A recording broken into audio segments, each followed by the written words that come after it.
பல்லடம் சட்டமன்ற பொதுமக்களுக்கு என் பணிவான வணக்கங்கள். 2026ஆம் ஆண்டு தேர்தல் இன்னும் சில நாட்களில் வாக்களிக்க நம்மெல்லாம் தயாராகி கொண்டிருக்கின்ற வேளையில் உங்களெல்லாம் சந்திப்பதில் மிக்க மகிழ்ச்சி அடைகிறேன். நாம் பல்லடம் ஒரு வளர்ச்சி அடைந்த ஒரு நகரம். தொழில் வளமாக இருந்தாலும், விவசாயமானாலும், டெக்ஸ்டைல்ஸ் தொழிலானாலும், கோழி வளர்ப்பு தொழிலானாலும் நம்ம பல்லடம் பகுதி ஒரு தலைச்சிறந்த வளரும் தொழில் நகரம். இந்த தொழில் நகரத்தில் கடந்த 35 ஆண்டு காலமாக சட்டமன்ற உறுப்பினராக இருக்கிறவர்கள் எதையெல்லாம் இந்த நகருக்கு கொண்டு வராமல் சென்றார்கள் என்று உங்களுக்கு தெரியும். தினந்தோறும் நாம் பேசி கொண்டிருக்கின்றோம். பல்லடத்தில் போக்குவரத்து நெரிசல் கடுமையாக இருக்கிறது. அதுவும் திருமண காலங்களில் போக்குவரத்து மக்களை பெரும் பாதிப்பை அடைய செய்கிறது. ஒரு வளரும் ஒரு நகரத்தில் இப்படி போக்குவரத்து சரியில்லாமல் இருப்பது நம்மளை போன்றவர்களுக்கெல்லாம் கவலை அளிக்கிறது. குறிப்பாக இந்த பல்லடம் சட்டமன்றத்தில் இதற்கு முன்பு அனைத்து இந்திய அண்ணா திராவிட முன்னேற்ற கழக ஆட்சி காலத்தில் சேமா வேலுச்சாமி என்பவர் 2 முறை சட்டமன்ற உறுப்பினராகவும் தொழில்துறை மற்றும் வணிக வரித்துறை அமைச்சராகவும் இருந்தார். அப்போதும் அவர் இந்த போக்குவரத்து நெரிசலை சீர் செய்ய மேம்பாலம் போன்றவற்றை கொண்டு வராமல் விட்டுவிட்டார். அதற்கு பிறகு இன்று போட்டியில் இருக்கின்ற நமது பரம்சிவம் அண்ணன் அவர்கள் சட்டமன்ற உறுப்பினராக இருந்தார். அவரும் அந்த 5 ஆண்டு காலம் இந்த போக்குவரத்து நெரிசலை சரி செய்கிறேன் என்று சொன்னார். தவிர சட்டமன்றத்திலாம் பேசி உறுதியான நடவடிக்கை எடுக்கவில்லை. அதற்கு பிறகு வந்த அண்ணன் கரைப்பூர் நடராஜன் அவர்கள் சில வேலைகளை செய்தார். ஆனால் புற சாலை வழியாக வேலைகள்லாம் வரும் என்று எண்ணிய காலத்தில் அது அப்படியே தடைபெற்று போய் அப்படியே நின்று போனது. அதற்கு பிறகு கடந்த 5 ஆண்டு காலம் நமக்கு சட்டமன்ற உறுப்பினராக இருந்த MS ஆனந்தன் அவர்கள் 5 ஆண்டு காலம் சட்டமன்றத்தில் எந்த வினாக்களுக்கும் பதிலளிக்காமல் பல்லடம் சட்டமன்ற தொகுதி இருக்கின்ற பிரச்சனைகளை கூட பேசாமல் 5 ஆண்டு காலமும் வீணடித்து நமது ஒரு பல்லடம் சட்டமன்ற பொதுமக்களுக்கு பல வேதனைகளை அளித்தார். அது மட்டுமல்ல, பல்லடம் சட்டமன்றம் தொகுதி பின்னோக்கி சென்று விட்டது. இங்கே போக்குவரத்து இடையூறுக்கு என்ன பிரச்சனை என்றால், கோவையிலிருந்து பல்லடம் வருகின்ற சாலை மிக முக்கியமான சாலையாக பார்க்கப்படுகிறது. இங்கே தீயணைப்பு துறை அலுவலகம் இருக்கிறது, கூட்டுறவு வங்கிகள் இயங்கிக் கொண்டிருக்கிறது, தனியார் வங்கிகள் இந்த சாலையில் தான் இயங்கிக் கொண்டிருக்கிறது. அது மட்டுமல்லாமல் பல்லடத்துடைய காவல் நிலையம் இந்த சாலையில் தான் இருக்கிறது. மகளிர் காவல் நிலையம் இந்த பகுதியில் தான் இருக்கிறது. அரசு மருத்துவமனை இந்த சாலையில் தான் இருக்கிறது. பல்லடத்துடைய பேருந்து நிலையம் இந்த சாலையில் தான் இருக்கிறது. இதே சாலையில் தான் பத்திரப்பதிவு அலுவலகம் இருக்கிறது. அதே போல பல்லடம் நகராட்சி அலுவலகம் இருக்கிறது, ஒன்றியம் அலுவலகம் இருக்கிறது, தாசில்தார் அலுவலகம் இருக்கிறது. இப்படி முக்கியமான அலுவலகம் மட்டுமல்ல, 2-3 திருமண மண்டபங்களும் முக்கியமானது இந்த சாலையில் இருப்பதால் விழா காலங்களில், திருமண காலங்களிலாம் அந்த போக்குவரத்து மிகவும் கடுமையான போக்குவரத்து நெரிசலை தருகிறது. அதை தீர்ப்பதற்காக இந்த 35 ஆண்டு காலத்தில் எந்த முன்னெடுப்பும் செய்யாதனால் மேம்பாலம் போன்றவை கொண்டு வராமல் புறவழிச்சாலை இப்போ வரும் அப்போ வரும் என்று சொன்னார்களே தவிர அந்த வேகம் இல்லாமல் அந்த சாலை இன்னமும் சரியான ஒரு தீர்வை அடையாமல் இருப்பதால் பல்வேறு பிரச்சனைகளில் பல்லடம் தவிக்கின்றது. ஒரு ஊர் முன்னேற வேண்டும் என்றால் போக்குவரத்து சாலை வசதிகள் இருக்க வேண்டும். அந்த கட்டமைப்பு இல்லாமல் இருப்பது நமக்கு வேதனை அளிக்கிறது.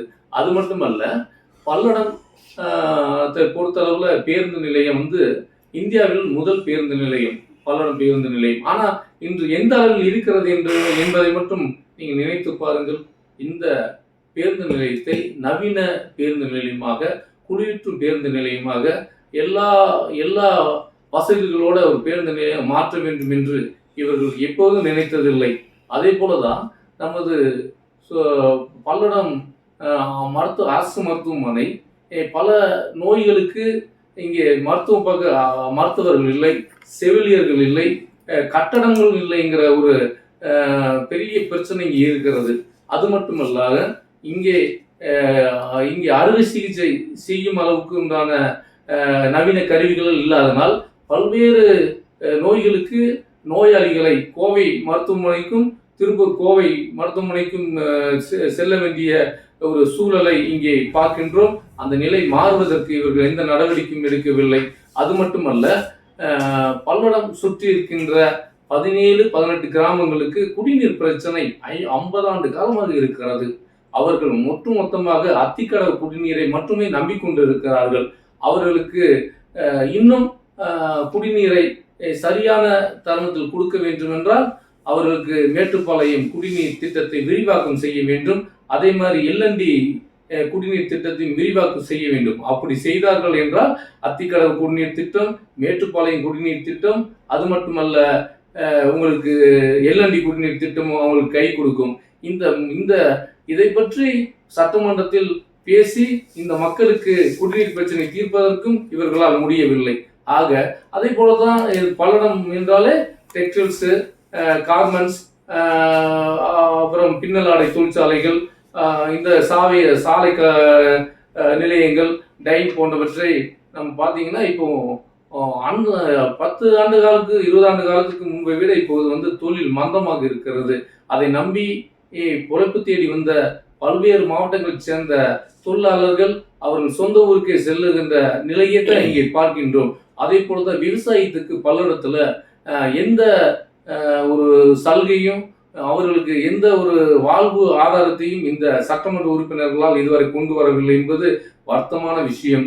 அதே போலதான் இங்கே உண்மையான உறுதியான தொழிலான நிறைய பேர் செய்து கொண்டிருக்கின்ற கறிக்கோழி தொழிலானது இன்று பல்வேறு பிரச்சனைகளை சந்தித்துக் கொண்டு இருக்கிறது. அதற்கு சரியான விலை இல்லை என்று ஒரு பகுதி இருக்கிறது. அதெல்லாம் கூப்பிட்டு அழைத்து வைத்து பேசி அதெல்லாம் சரி செய்ய இந்த அரசு தவறிவிட்டது என்பதுதான் எங்களுடைய முதல் குற்றச்சாட்டு. இப்படி இருக்கின்ற காலகட்டத்தில் இந்த தேர்தல் வந்திருக்கின்றது. இந்த தேர்தல் முக்கியமான தேர்தல். 3,26,000 வாக்காளர் கொண்ட மிகப்பெரிய ஒரு 280 பூத்துக்களை கொண்ட மிகப்பெரிய ஒரு சட்டமன்றம் பல்லடம் சட்டமன்றம். இப்படி ஒரு சட்டமன்றத்தில் இன்னும் அடிப்படை தேவைகள், அடிப்படை பிரச்சனைகளை நிறைவேற்ற வேண்டும் என்றால் மீண்டும் இவர்களுக்கே வாய்ப்பு கொடுத்து கொண்டிருந்தால் இந்த சட்டமன்றத்தில் அடிப்படை பிரச்சனைகளையும் மக்கள் பிரச்சனைகளையும் சட்டமன்றத்தில் எதிரொலிக்காமல், சட்டமன்றத்தில் பேசாமல், ஒரு நல்ல திட்டங்களை கொண்டு வராமல் இவர்களுக்கு மீண்டும் வாக்களிக்க வேண்டுமா என்பதுதான் உங்களிடம் நான் கேட்க வேண்டிய கேள்வியாக இருக்கிறது. ஆகையால் இப்போது நமக்கெல்லாம் ஒரு விடிவு காலமாக, ஒரு நல்லாட்சியாக, ஒரு மறுமலர்ச்சியாக இப்போது டிவிக்கு வந்திருக்கிறது. அதன் அன்பு தலைவர் தளபதி அவர்கள், விஜய் அவர்கள் ஒரு திட்டங்கள் நிறைவேற்ற வேண்டும், உண்மையாகவும் நார்மையாகவும் ஊழலற்ற ஒரு ஆட்சியை கொண்டு வரவும் நிர்வாகம் செய்யவும் வேண்டும் என்று சொல்லி இங்கே தம்பி ராம்குமார் அவர்களை சட்டமன்ற உறுப்பினராக நிறுத்தியிருக்கின்றார். ஆகையால் நீங்கள் 4 வேட்பாளர்கள் இங்கே போட்டியிடுகிறார்கள். திமுகவை சேர்ந்த திருப்பூரிலிருந்து வருகை தந்து இங்கே போட்டியிருந்த திமுகவுடைய மாவட்ட செயலர் அண்ணன் செல்வராஜ் இங்கே போட்டியிருக்கிறார். அங்கிருந்து இங்கே பல்லடத்தில் போட்டியிடுகிறார் என்றால் அங்கே குப்பை பிரச்சனை மிக பெரிதாக போய்கொண்டிருக்கிறது. அப்படி அங்கு நின்றால் தோல்வியை சந்திப்போம் என்பதற்காக அவர் பல்லடத்தில் நிற்கிறார். அதிமுகவை சேர்ந்த பரமசிவம் அண்ணன் அவர்கள் இங்கே மீண்டும் அதிமுக சார்பில் நிறுத்தப்பட்டு இருக்கிறார். அவர் ஏற்கனவே ஒரு 5 ஆண்டு காலம் இருந்து எந்த திட்டத்தையும் கொண்டு வராமல் பின்னடைவை சந்தித்த பல்லடம் பகுதியை ஆக்கியவர் என்பதில் எந்த மாற்று கருத்து இல்லை. அவர் வந்தாலும் இது வயதான காலத்தில் இருப்பதாலும் அவர் ஒரு இளைஞனை போல ஒரு பல்லர் சட்டமன்றத்துக்கு உறுதியான ஒரு திட்டங்களை கொண்டு வருவாரா என்பதில் சந்தேகம் இருப்பதாலும், அதே போல் நாம் தமிழர்கள் இருக்கின்ற தம்பி ஒருத்தர் தேர்தலில் நிறுத்தப்பட்டு இருக்கிறார். அதே போலதான் டிவிகேல தம்பி ராம்குமாரை தளபதி விஜய் அவர்கள் நிறுத்தி இருக்கின்றார்.